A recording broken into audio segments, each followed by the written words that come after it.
I still recall the day I enlisted in the Army, fresh out of college and driven by a sense of duty. The military's order and discipline felt like a natural fit, and as the years passed, I found a profound sense of purpose in my role. But with every deployment, fragments of my personal life seemed to slip away. After nearly 3 decades of service, I retired. My wife, Odessa, and I had faced our share of hurdles, raising 2 kids amidst the whirlwind of military life. We believed our relationship was unshakable, but adjusting to civilian life was tougher than I'd anticipated. Slowly, we began to drift apart. The signs were subtle, so subtle I missed them. I had grown too comfortable with routine and underestimated how delicate trust could be. We lived in a small cul-de-sac lined with modest homes. Our first neighborhood block party was a chance to meet everyone. As empty nesters, Odessa and I were adjusting to the quiet house. Our son, Trent, had started college, and our daughter, Elara, had joined the Coast Guard, which, as a retired Army major, I had mixed feelings about. At the party, Odessa found herself stuck in conversation with Curtis, the loud guy from across the street. She shot me a look, silently begging for rescue, but I was caught up talking to Gina, a sharp and athletic single mom. When Odessa's expression shifted from irritation to quiet demand, I finally led Gina over to Curtis, freeing Odessa. She wasn't amused, especially since I had taken my time. On the way home, we crossed paths with the Darbys, a younger couple from down the street. They exchanged a glance I couldn't quite place, something about it felt off. My years of Army intelligence training had honed my instincts, and I noted it, but I didn't press it. Odessa and I were overdue for some quiet time together. Military life had strained our marriage before, especially during my year-long stint in Korea. Back then, we'd come close to divorce, though we managed to steer things back on track.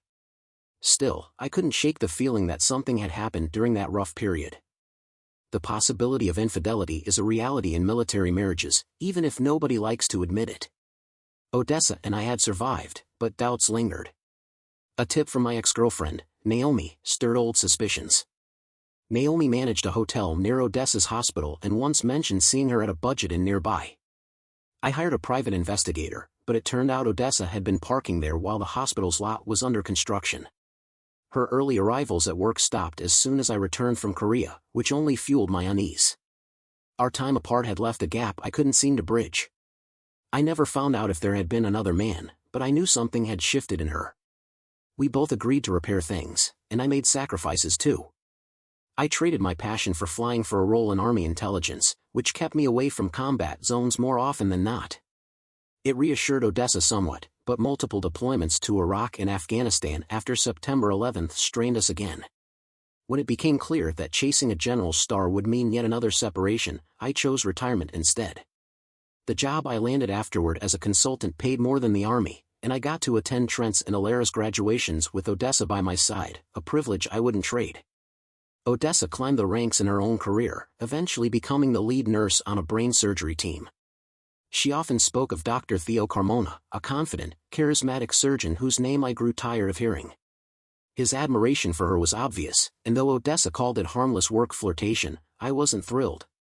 I reminded her about my former CIA colleague, Danica, who'd made it clear she was interested in me before my Iraq deployment. Odessa had trusted me then, and now she asked for the same trust in return. But unlike Danica, Theo didn't hide his intentions. The conversation didn't end well, and it lingered like an old scar. Truthfully, I had my own regrets. After an ambush in Iraq, Danica had made a move on me. I came dangerously close to giving in before a sudden interruption pulled me back from the edge. I told myself it evened the score for whatever Odessa might have done during my time in Korea, but I knew I was only lying to myself.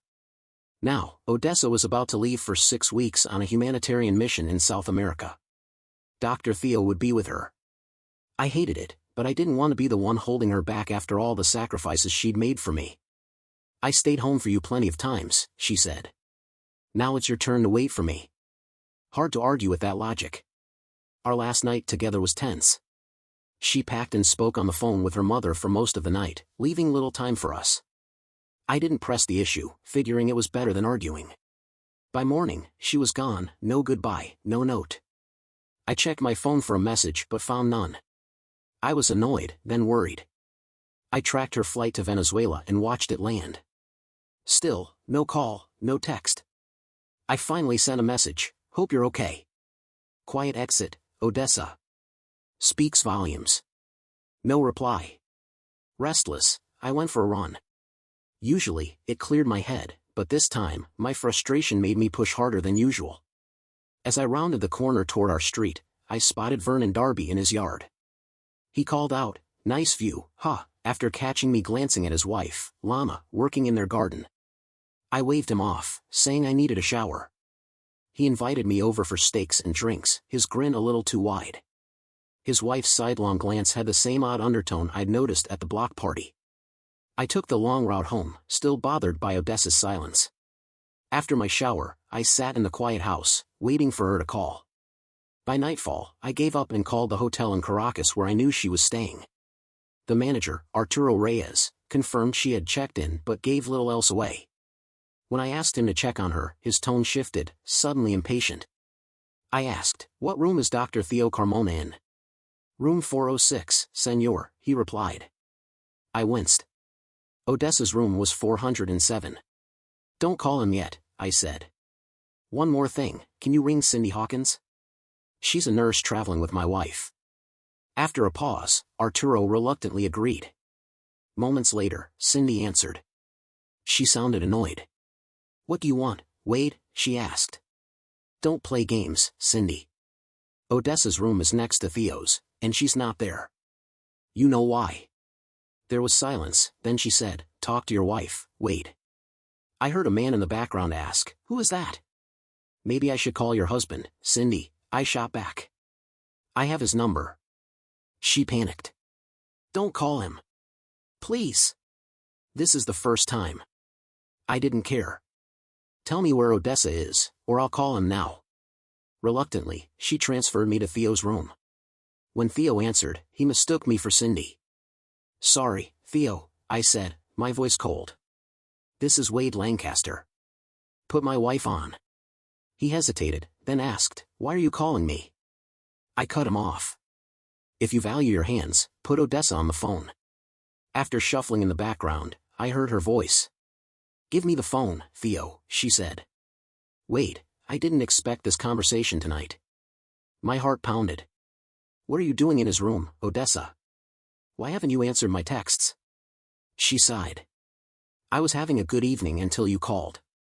Just tell me the truth, are you and Theo having an affair?" There was a pause, then she said, "Wait, I'll be home in 6 weeks. We can talk then. But tonight, just let me have this. Just once." Her words hit me harder than any ambush ever had. Later, there was a knock at my door. I opened it to find Lana Darby standing there alone, a knowing smile on her face. "Evening, Wade," she said. Her gaze lingered a moment too long. "You gonna let me in, or should I just stand here all night?" "Sure," I said, stepping aside to let her in. Lana handed me a bottle of red Moscato, my favorite. Clearly, something Odessa must have mentioned to her. "I was hoping you needed some company," Lana said with a small smile. "Not sure how good I'll be, but I do have some questions," I replied as she searched the cabinets for wine glasses. "Ask away," she said casually. As I poured, I asked, "Where's Vernon?" "Out playing cards with his friends," she said, sitting on a stool at the kitchen island. "Figures," I muttered, thinking of all the nights I'd left Odessa alone during my deployments. "Odessa's in South America, right?" Lana asked, tilting her head. "Have you heard from her?" "Funny you ask," I said, setting down my glass. "I was just talking to her when you knocked." "Oh, I'm sorry, Wade. Did I interrupt?" "No, we said what needed to be said," I replied, my tone flatter than I intended. Her eyes narrowed like she could tell I wasn't in the best mood. "Lana," I said, locking eyes with her, "I think we need to talk." She tilted her head, considering my words, then nodded slowly. "All right," she said, her lips pressing into a line. "Let's sit," I suggested, pointing toward the living room. She followed me over, sitting at an angle on the couch, crossing her legs. Her body language was guarded but attentive. "How much has Odessa told you?" I asked, turning the conversation on her. "More than you think," she replied. "I figured she would have filled you in before she left." "Didn't she?" "Not exactly," I admitted. "I ended up playing phone tag with her," Lana said with a small shrug. By the time we connected, she was already in South America with that doctor boyfriend of hers. Her words struck me. Doctor boyfriend? Come on, Wade, she said, giving me a look. Dr. Theo. I know about him, and you probably do too. I leaned forward, elbows on my knees. Let's cut the games, Lana. What did you and Odessa plan before she left? Lana sighed deeply, taking a long sip of wine as if to gather her courage. We ran into each other at the mall a few weeks back, she said, swirling the glass in her hand. We ended up back at my place, having drinks. I'm not sure where you and Vernon were that day, but we started talking. You know how it goes, one conversation leads to another. I nodded, waiting. Somehow, we got on the topic of marriage, and I told her about mine, Lana continued, her gaze distant. About Vernon's preferences. Preferences? I asked, though I already had a feeling where this was headed. Her eyes darted to mine, watching my reaction closely. He likes to share with me, she admitted, her voice steady but quiet. Share you? I asked, letting the words hang in the air as I pieced it together. With other men, she clarified. I blinked slowly. You told Odessa this? Yeah, she said, glancing down at her glass. I told her because I wanted her to know. I figured if she understood, she might let me pursue you. My brow lifted. How did Odessa take that news? At first, she was stunned, Lana admitted, swirling the wine in her glass. But once I explained it, she listened. Later, she agreed to it, on one condition.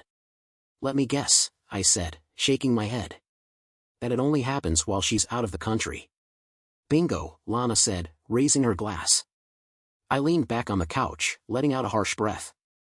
So, Odessa never discussed any of this with me? Not until tonight, Lana said, her lips curling into a small, regretful smile. I was as surprised as you. I tilted my head toward her. I found out about her and Theo tonight, I admitted. Lana frowned. Vernon and I have an open marriage, but we don't go behind each other's backs, she said firmly. Does Vernon know you're here? I asked, narrowing my eyes. Of course, she replied. He knows I'm interested in you, and he doesn't have a problem with it. I raised a brow. You have other steady partners, or is this a one-time thing? Just one, she said with a shrug. Off and on for about 2 years. Most of the time, we meet men out of town for a little adventure, and Vernon watches. Watches? I asked, more surprised than I cared to admit. It's safer that way, she said with a nonchalant smile. My mind reeled. How long have you two been doing this? About 4 years now, she replied like it was nothing unusual. And Odessa agreed to this? I asked, still trying to make sense of it all. Only while she's away, Lana repeated, taking another sip. Did she mention what she'd be doing while she's gone? I pressed. Nope, she admitted, but I had a feeling she might be doing something similar. Maybe letting me be with you was her way of easing her own guilt. I shook my head slowly. I wish she'd just talk to me. Speaking of talking, Lana said, reaching into her purse. She pulled out a letter. She left this for you. I took the envelope. My name, Wade, was written in Odessa's sharp, familiar handwriting. I sat there, staring at it for a moment, then tore it open. Dear Wade. By now, you know I'm breaking our vows with Theo. Before you judge me, remember Danica in the Middle East. I have no proof, but I'm almost certain you slept with her. I studied your interrogation techniques when I helped you with those Army intelligence courses, and I know the signs. You're a terrible liar, Wade. When Theo first touched me, I didn't tell you. Maybe I should have. Maybe I should have had my own affairs during those lonely nights when you were off playing soldier. I almost did, especially when you were in Korea, but I stayed loyal to you. Then Danica came to see me while you were away, and her smugness told me everything I needed to know. Here's the deal, for the next 6 weeks, we're not husband and wife. We both have a hall pass. If, when I return, we still want each other, we'll try to rebuild. If not, we'll move on. I'm doing this of my own free will. I don't love Theo, but I'm attracted to him. He'll be a memory if you still want me. If you love something, set it free. I'll be back in 6 weeks. If you want me, meet me at the Dominion Hotel near the airport. If you're done, don't show up. Love always. Odessa. P.S. Lana was supposed to show you proof of her STD test. Theo and I were tested before we left, and I'll be tested again before I come back. If we want to rebuild, this is the first step toward trust. I stared at the letter for a long time before looking up. Lana was back at the island, refilling her glass. You okay? She asked, eyeing me from a distance. I will be, I muttered, folding the letter and slipping it into my pocket. She approached with the bottle, this time sitting much closer. She poured more wine into my glass, her eyes watching me like a cat observing prey. So, Wade, she said slowly, tilting her head, what do we do now? Right now? Nothing, I replied, setting my glass down. You and Odessa planned this for weeks, and I'm just hearing about it tonight. It sounds like she's been plotting something for a while. I guess so, Lana admitted, looking away. If I were single, maybe it'd be different, I continued. But I don't like being played, especially not by someone I've loved most of my life. I get it, she said softly. So, I guess nothing's going to happen tonight? Not tonight, I said firmly. I need time to think. She nodded. Okay, she said quietly. But if you change your mind, you know where I live. Good night, Lana, I said. Good night, Wade, she replied, and as she walked out, I caught myself watching her go. After Lana left, I sat down and reread Odessa's letter. It's amazing what you notice when you analyze something a second time.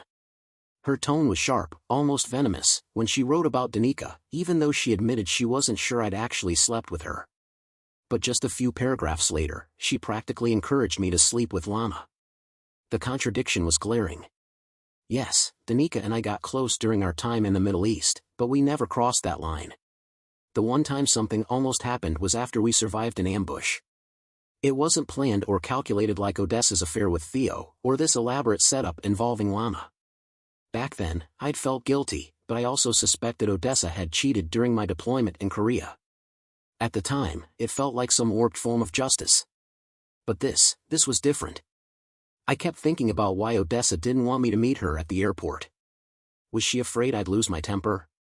I'd never given her a reason to think I'd get violent. Then why meet at a hotel instead of coming straight home? It didn't sit right with me. The more I thought about it, the more everything started clicking into place. She'd been orchestrating all of this, setting me up, it seemed, from every angle. That's when I glanced around the room, scanning it with fresh eyes. Smoke detector. Could there be a camera in there? I eyed the ceiling, suspicion growing by the second. I decided it was time to make a few calls, but not inside the house. If I was being monitored, I wasn't about to give them a front row seat. Grabbing Odessa's itinerary, I stepped outside to the swing chair on the porch. She knew I worked as a consultant, but she didn't know I was a senior security consultant for Vanguard Solutions, a position that gave me access to resources most people couldn't dream of. I had people I could call. People who owed me favors. The first call was to Carl Cross, our top tech specialist. He answered on the first ring. Cross here, he said, his voice sharp and direct. Carl, it's Wade, I said, keeping my tone light. How's it going? Not bad, boss, he replied. But I'm guessing you didn't call for small talk. You'd be right, I said with a sigh. I need your expertise. I filled him in on the situation, giving him the short version. His tone shifted from professional to sympathetic. Sorry to hear that, Wade, he said. I can be there in 45 minutes with my gear. Appreciated, Carl, I said. See you soon. Next, I scrolled through my contacts and made another call. Hola, Senor Wade, came a familiar voice from the other end. Armando, my friend, I said warmly. Armando Salazar was my guy on the ground in South America, my eyes, ears, and occasionally, my shadow. And as fate would have it, he was based in Caracas, the very city where Odessa and Theo were staying. Didn't expect to hear from you today, Armando said. What's up, boss? I laid it all out for him, just as I had with Carl. He listened quietly, only interrupting to ask for details. Damn, he muttered. Sorry you're dealing with this. Sounds messy. You need eyes and ears, huh? Exactly, I replied, giving him the hotel name, room numbers, and the manager's name. I need the work, Armando. Audio, video, pictures. I want to know who comes, who goes, and every face in the room. Consider it done, he said confidently. Daily updates? Yeah, and if you need extra funds, just let me know. Got it, boss. I'll get started tonight, he said.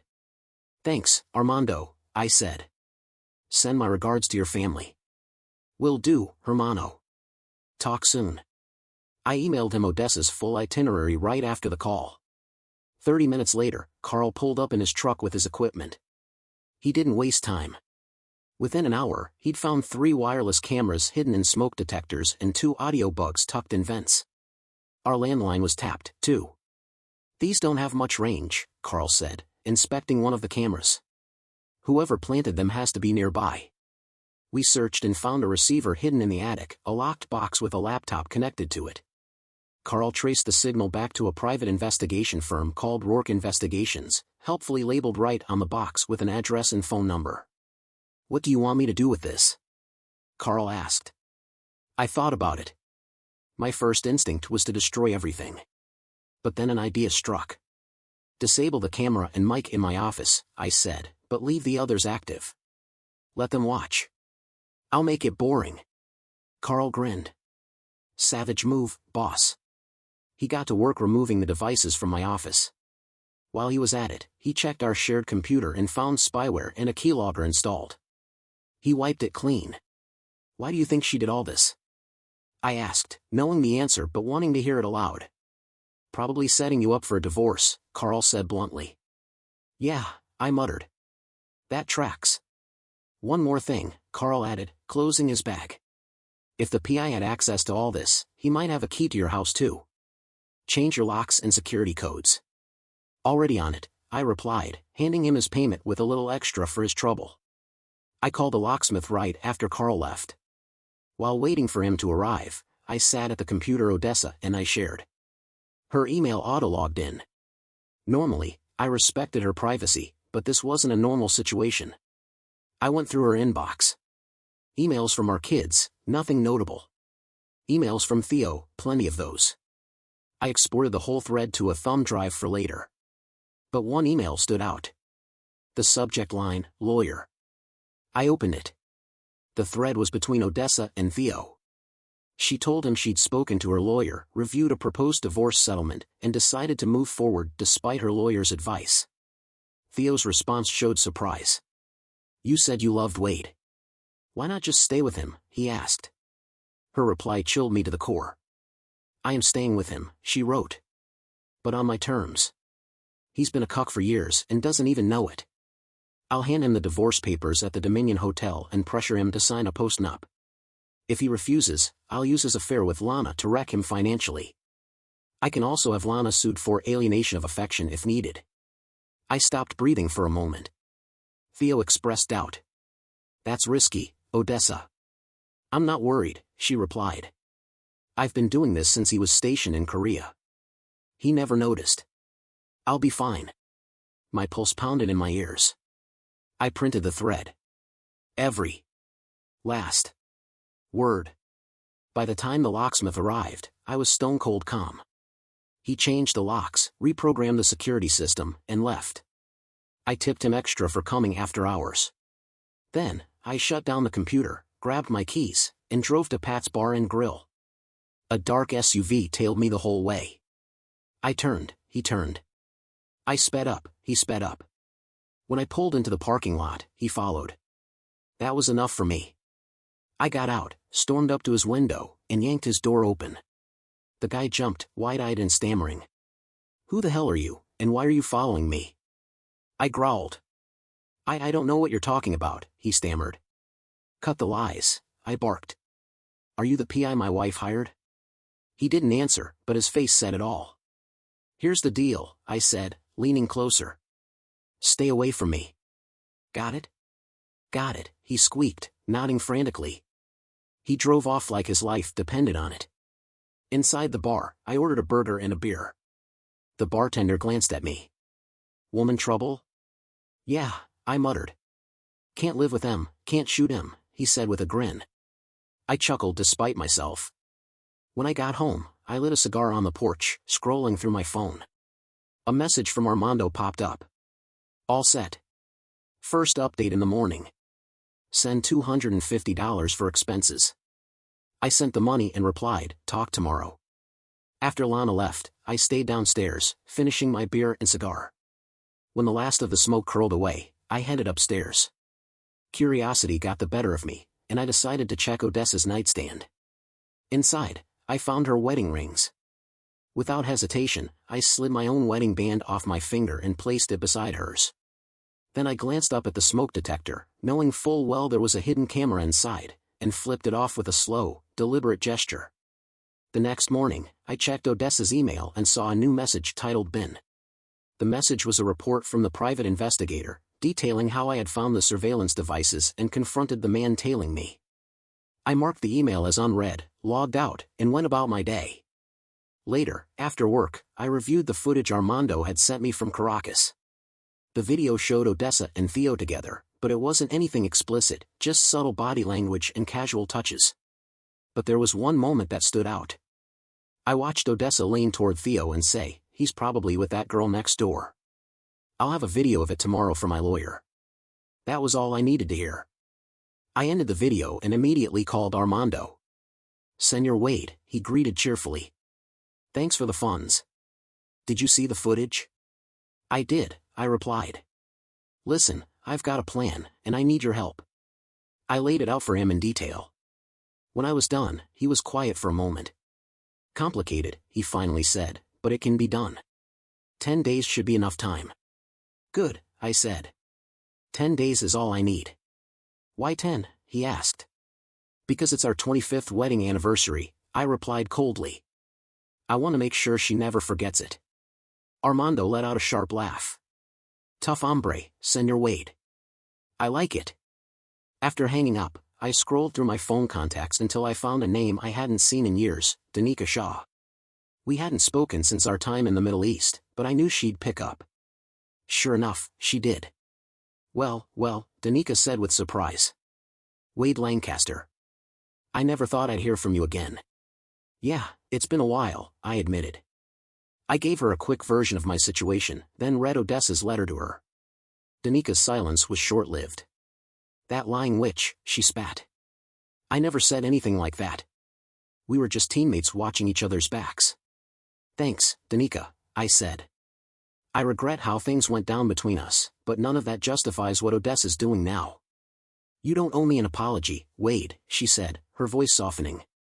We were in a war zone, under more pressure than most people will ever understand. I don't regret any of it. What's done is done, I said. But now, I have a plan, and I could use your help.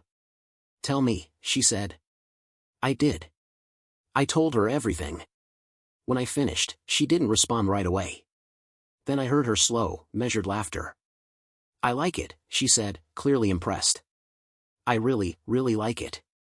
I have someone on the ground and in Venezuela handling part of it, I added, but I need help with the rest.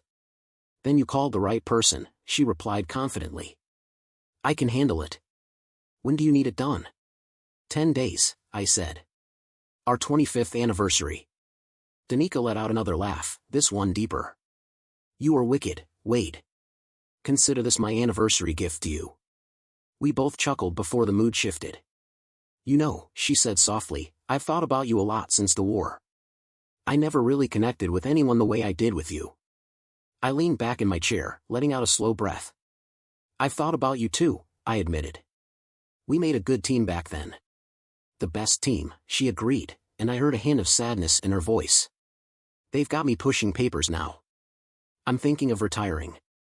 If you do, I know a place that would hire you, I said. Oh?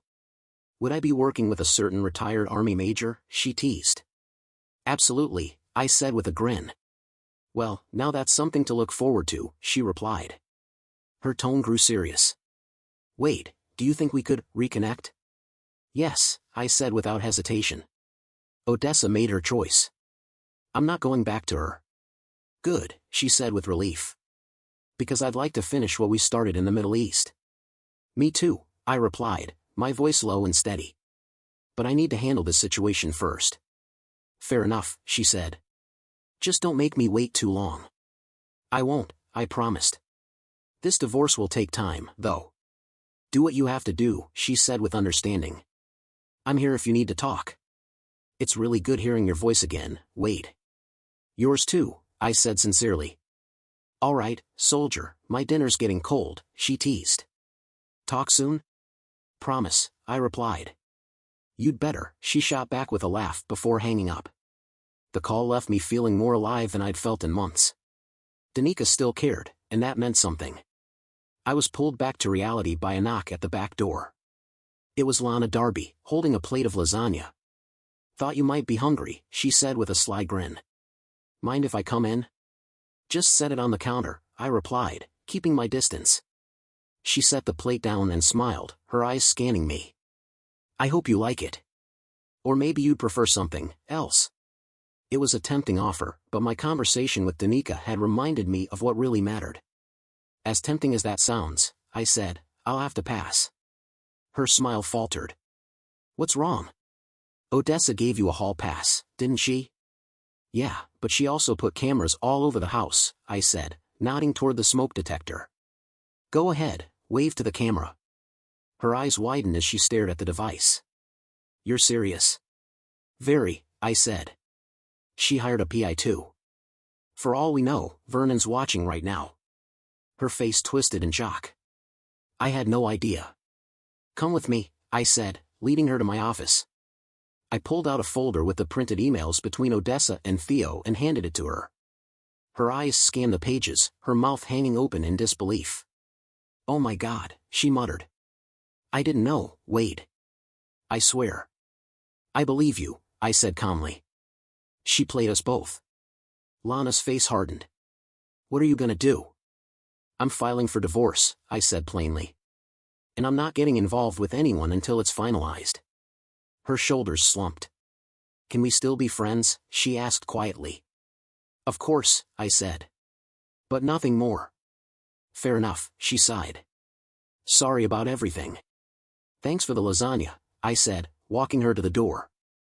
I watched her walk away, catching myself admiring her in those shorts.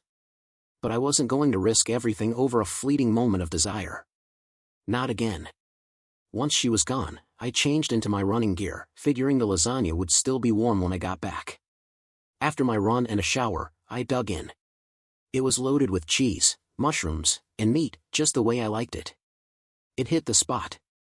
Later, I logged into Odessa's email. She'd responded to the investigator, telling him to ease off for now. No other significant messages. Her bank account told a different story. She'd paid a hefty retainer to Georgina Hargrove, a lawyer known for handling contentious divorces. That night, I sat on the patio with a beer, a cigar, and a downloaded copy of Hargrove's book. It was filled with nonsense about empowered relationships and hot wife dynamics. It all reeked of manipulation. My phone buzzed. A text from Armando. All set. First update in the morning, $1,000 needed for next steps. I transferred the money directly from Odessa's account. Let it all trace back to her. The next few days, my routine was simple: check Armando's updates, check Odessa's email, work, run, and chat with Danica. With every call, I realized something: I was finally moving on. I scheduled a meeting with Georgina Hargrove, and her receptionist greeted me with a smile, offering coffee as I waited.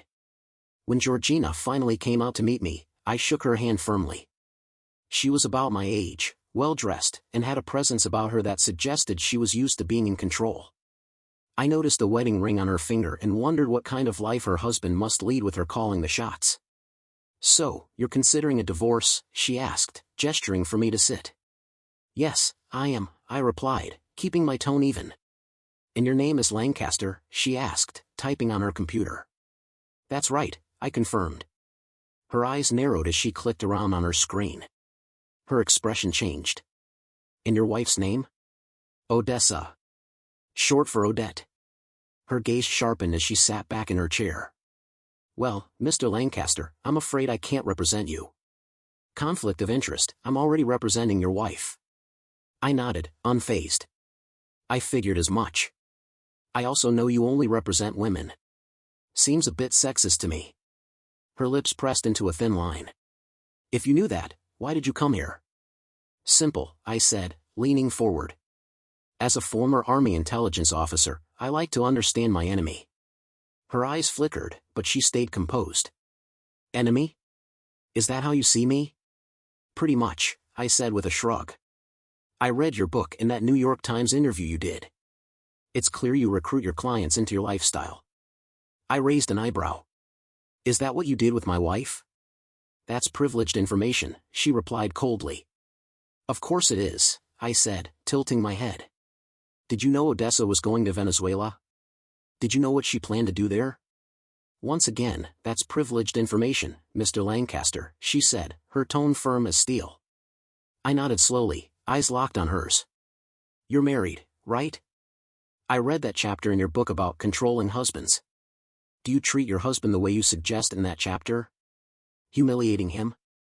Controlling him? Her jaw tightened, and she stood abruptly. That's none of your concern, Mr. Lancaster. I think this meeting is over. I stood as well, giving her a slow smile. I'd like to say it was a pleasure meeting you, Mrs. Hargrove, but that would be a lie. We'll likely meet again. Goodbye, Mr. Lancaster, she said stiffly. As I walked toward the door, I glanced over my shoulder. By the way, I found your book disgusting. Have a great day. I didn't miss the way the receptionist smirked as I walked out. She definitely overheard the whole thing.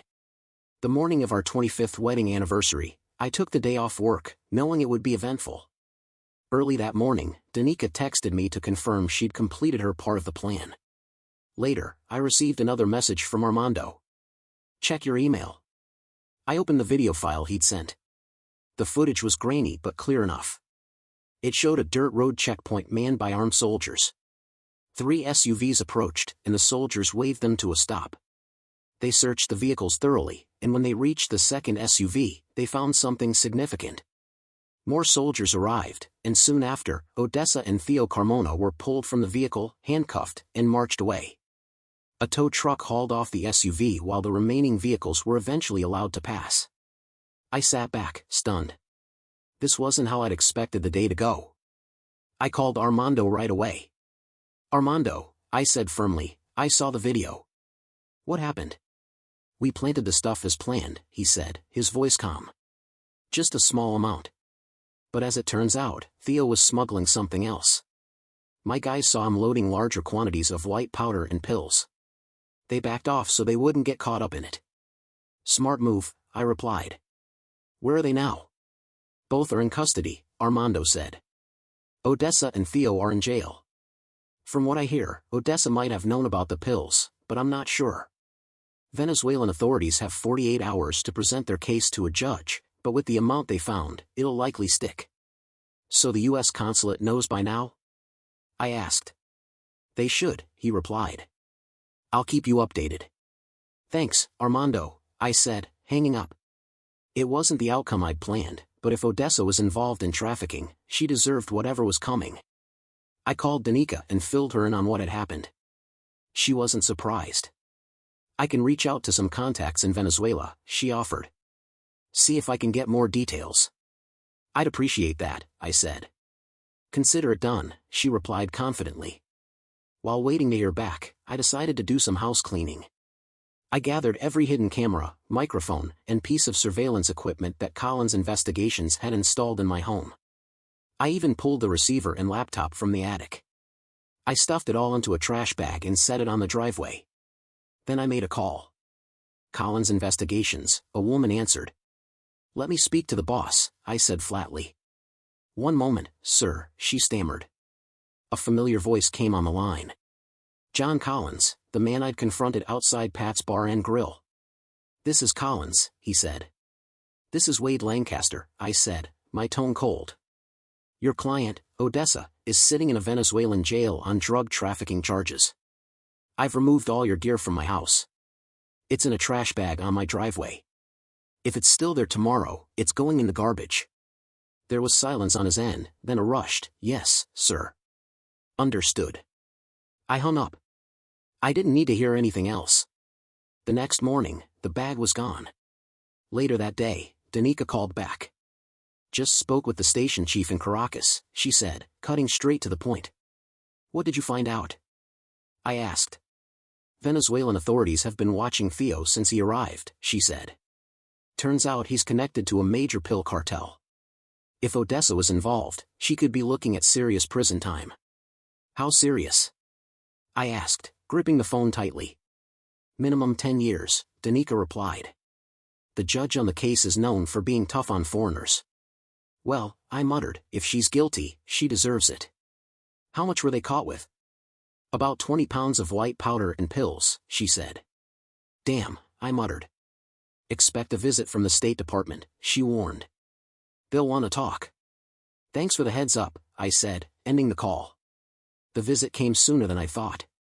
2 days later, I was called into my supervisor's office.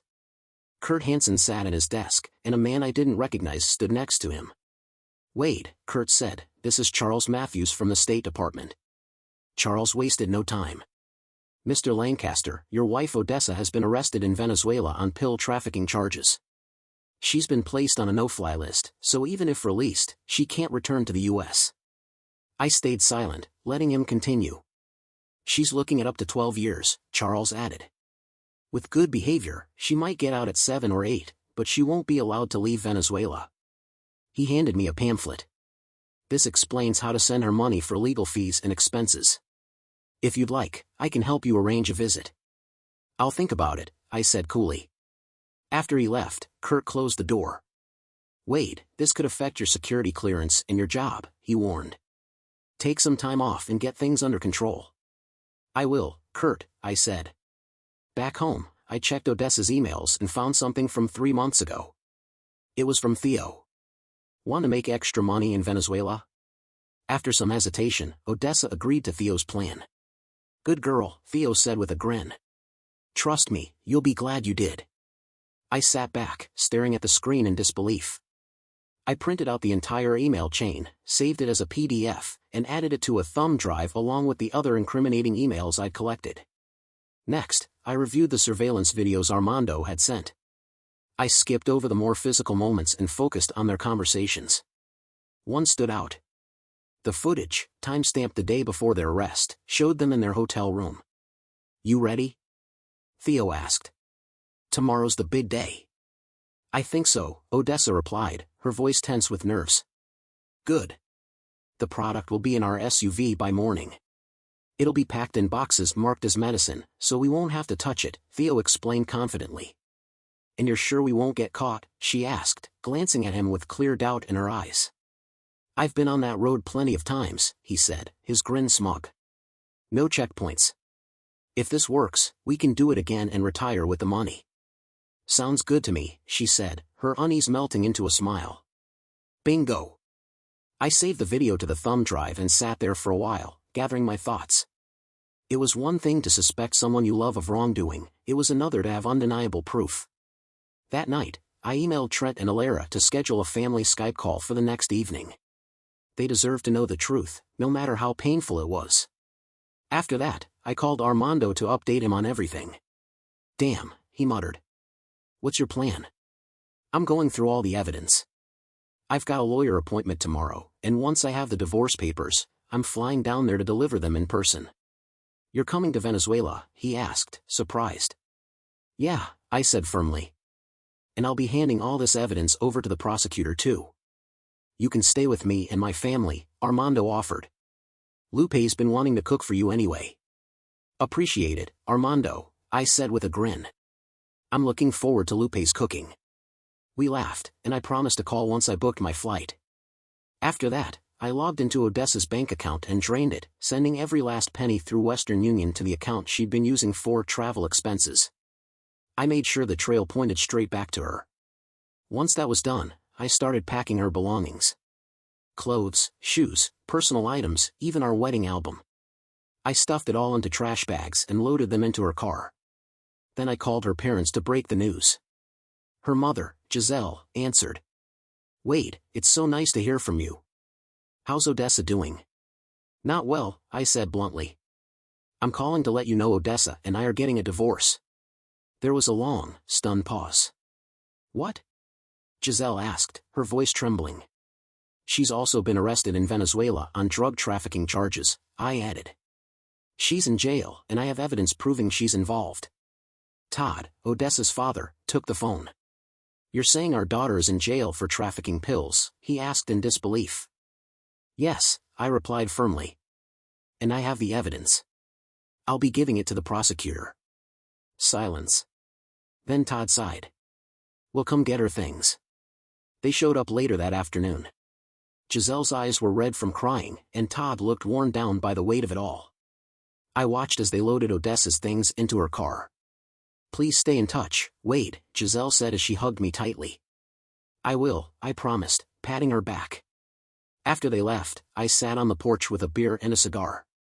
Not long after, Danica called. Hey, she said softly. How are you holding up? I've been better, I admitted. But hearing your voice makes it a little easier. We talked for a while, and I shared the final details of my plan. She was quiet for a moment, then said, That's the best idea I've heard in a long time. Let's do it. We ended the call on a positive note, and I felt lighter than I had in weeks. The next day, I met with my attorney, Elizabeth Morton. She was confident and professional, the exact opposite of Odessa's lawyer. I handed her the thumb drive, printed emails, and a list of Odessa's charges in Venezuela. This should make things easier for us, Elizabeth said, skimming through the files. I want everything, I said firmly. She can keep her 401k, clothes, and car. I've already sent most of her cash for her expenses in Venezuela. Reasonable, Elizabeth said, making notes. How do you plan to serve her? I'll do it myself, I said. All right, she replied. I'll have the papers ready in 2 days. We discussed the possibility of going after Theo or her lawyer, but Elizabeth advised against it. It's hard to win those cases, she said. I agreed and left after paying the retainer. That evening, I Skyped with Trent and Elara. What's up, Dad? Trent asked. Not great news, kids, I said, my face grim. Your mom and I are getting a divorce. They both stared at me, stunned. Why, Dad? Trent asked, his face twisted in confusion. Did you do something? No, I said. I took a deep breath. Your mom's been arrested in Venezuela. She's in jail for drug trafficking. Elara's eyes went wide. Are you sure she's involved? Yes, I said firmly. I have proof. I'll be handing it to the prosecutor myself. You're helping put her in prison? Trent asked, his voice sharp with disbelief. She broke the law, son, I replied. We've talked about this before. Pills destroy lives. She knew that, and she did it anyway. I know, Trent muttered, looking away. It's so messed up. It is, I agreed. But she made her choices, and now she has to face the consequences. We talked a bit longer. I answered their questions, and by the end, they both understood why I was doing what I had to do. I promised to send them the address where they could write to Odessa, and we ended the call with a tearful goodbye. The next day, I called Charles Matthews at the State Department. Wade, Charles greeted, you want to schedule a visit? Yeah, I said. The day after I serve her the papers. Consider it done, Charles replied. After the call, I updated Armando on my plans. Do you know who's prosecuting the case? I asked. Yeah, Armando replied. Luis Lopez. He's tough. Good, I said. I'll be bringing him some evidence when I arrive. 2 days later, Elizabeth Morton called. The divorce papers are ready, she said. Just need her signature. With my bags packed and my flight booked, I grabbed my passport and picked up the papers from Elizabeth's office. I let Armando know I was on my way. I received a message from Charles Matthews confirming the visitation had been arranged. After landing in Caracas, Armando was waiting for me near the baggage claim. We collected my luggage and headed outside. Where first? He asked as he tossed my bags into the trunk. To see Luis Lopez, I replied. Government building. Armando nodded and drove us through the bustling streets of Caracas. When we arrived, he parked, and I made my way inside alone. The receptionist at the front desk glanced up, ready to stop me, but before she could say much, a sharply dressed man approached. I'm Senor Lopez, he said, extending his hand. Wade Lancaster, I replied, shaking his hand firmly. I believe you're handling the case against my wife, Odessa. Follow me, Lopez said, leading me to his office. Once inside, he shut the door and gestured for me to sit. What information do you have for me? I pulled a thumb drive from my pocket and placed it on his desk. This contains video of her and Theo Carmona discussing drug trafficking, plus email exchanges between them. I've also included her email credentials in case you want to access it directly. Lopez leaned forward, his eyes sharp as he studied me. You do realize it's my job to put her in prison for a long time, right? I understand, I said, meeting his gaze head-on. So why are you giving me this evidence?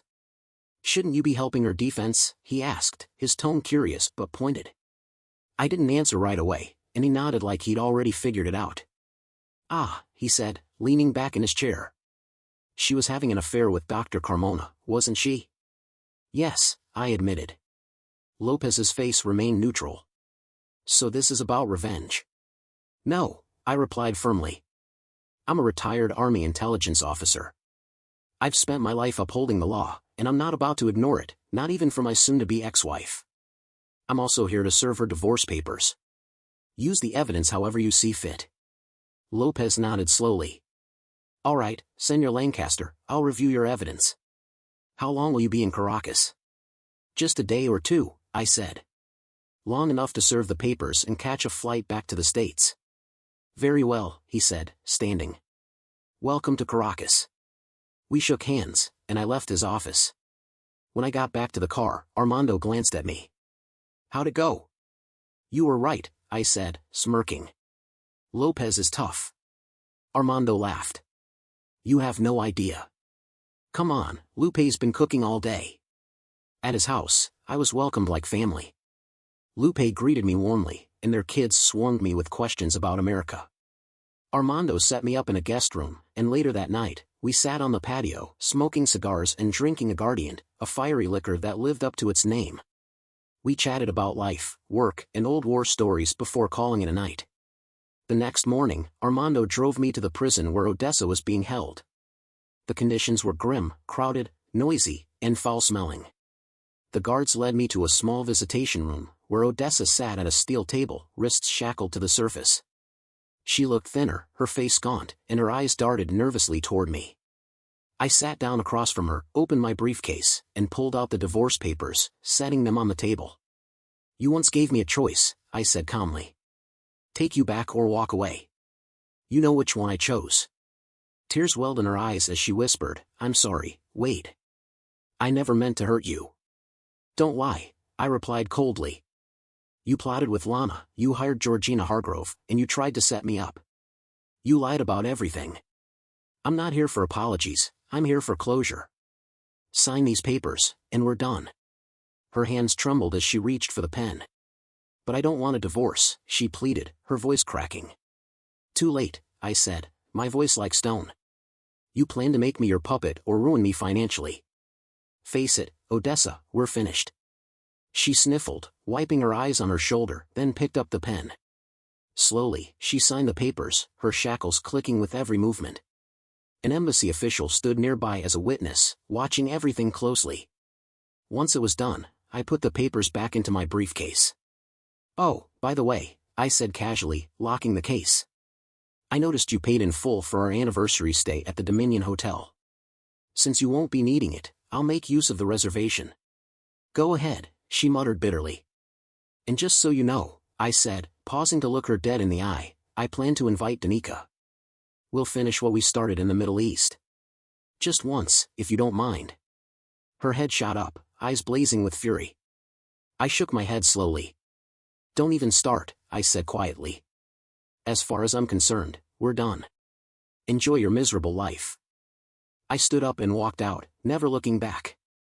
I could hear her sobbing behind me, but it didn't faze me. Outside, I spotted Lopez near his car. He waved me over. If you don't mind, he said to the embassy official, I'd like a word with Major Lancaster. Privately. Please, I said with a sigh. Just call me Wade. Lopez smiled. Once a major, always a major. He gestured for me to walk with him. Armando speaks highly of you, he said as we walked. He's told me a lot about your character. You know Armando? I asked, glancing at him. We served together, Lopez replied. After I left the military, I became a prosecutor. When Armando joined Vanguard Solutions, I kept in touch. We stopped walking, and he faced me. I reviewed your evidence. It's strong. It'll save my government time and resources, which is why I've decided not to charge you with criminal conspiracy. I blinked in shock. I appreciate that, I said. Don't be too surprised, he said. Armando told me about your plan. If your wife had been caught with a small amount of pills, she'd probably just be fined and deported.